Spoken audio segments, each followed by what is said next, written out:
Naku po mga amigos, medyo bad news ito sa mga boxing fans na naghahanap ng mga blockbuster fights like me. Kasi heto po ang balita mga amigos, kinumpirma ng Mexican source ng ProBox TV na ang kampo daw po ni Super Middleweight Undisputed World Champion Saul Canelo Alvarez ay tahimik na naikipagnegosasyon ngayon sa kampo ni undefeated WBC Super Middleweight contender Jaime Munguia para sa kanilang sagupaan. Our sources out of Mexico have confirmed that Canelo's camp is quietly negotiating with Jaime Munguia to be Canelo's next opponent, even before the Benavidez-Andrade fight. Well, sa mga amigos nating hindi nakakaalam, Jaime Munguia may kartadang 42 wins, no losses, no draws with 33 knockouts, dating WBO World Junior Middleweight Champion. Don't get me wrong mga amigos, magandang laban ito kung sakaling maikasa. Pero ang problema mga amigos, wala pong public demand sa bakbakang ito. Hindi ito yung sinisigaw ng masa na gusto nilang makita. Ang sinisigaw po ng mga tao na gusto nilang makitang laban ay yung Canelo versus Benavidez. O kaya naman kung lulusot si Demetrius Andrade kay Benavidez sa kanilang paparating na laban sa November 25.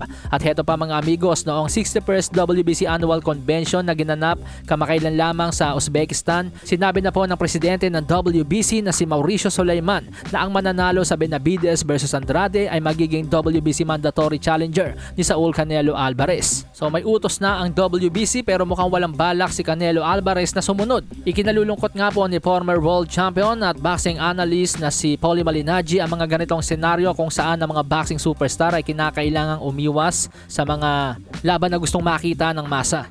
Kung hindi nga daw po lalabanan ni Canelo Alvarez ang magwawagi sa Demetrius Andrade versus David Benavidez sa darating na November 25, mukhang medyo mahirap daw palusutan ito. Ayon kay Paulie Malignaggi, lalo na yung sinabi ni Canelo na kaya niya ayaw labanan si David Benavidez ay dahil ayaw niya labanan ng kapwa Meksikano. Tapos ang bagsak niya sa kapwa Meksikano rin pala na si Jaime Munguia. Very, very difficult to get rid of if he doesn't fight the winner of this fight, especially when you consider the excuse he used in the past about not wanting to fight Mexican fighters and now choosing Munguia. Sa aking opinion po mga amigos, magmumukhang cherry picking talaga ito dahil ito pong si Jaime Munguia sa kanyang huling laban kay Sergey Derevianchenko, halos life and death ang inabot nito. Imagine itong si Sergey Derevianchenko sa kanyang huling 5 laban, natalo ito ng 4 na beses. Tapos 38 anyos na. Tapos na maglaban sila ni Jaime Munguia, kamuntik-muntikan pang matalo si Munguia. Tapos si Munguia yung lalabanan ni Canelo Alvarez. Samantalang napakaraming mga mahuhusay, mas deserving na kalaban. Tulad nga po ni David Benavidez, Demetrius Andrade, David Morrell Jr., Dimitri Bivol, o kaya si Artur Beterbiev. Tandaan po natin mga amigos, itong si Jaime Munguia sa junior middleweight pa lang nagiging world champion. Pagdating po sa middleweight at super middleweight, wala pa itong patunay.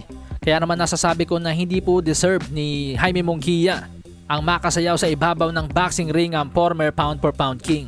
Pero inulit ko rin mga amigos na kung sakaling ito ay maikakasa, ito po ay magiging magandang laban sapagkat yung estilo ng dalawang boksingero, parehong Meksikano, alam na natin ang mangyayari. Wala talagang atrasan to. Palasahin ang baraha, patunayan mo sa'kin ha. Sino man ang mabunot na kalaban, di ka tatakbo ha. Sa bayan ko sa bayan,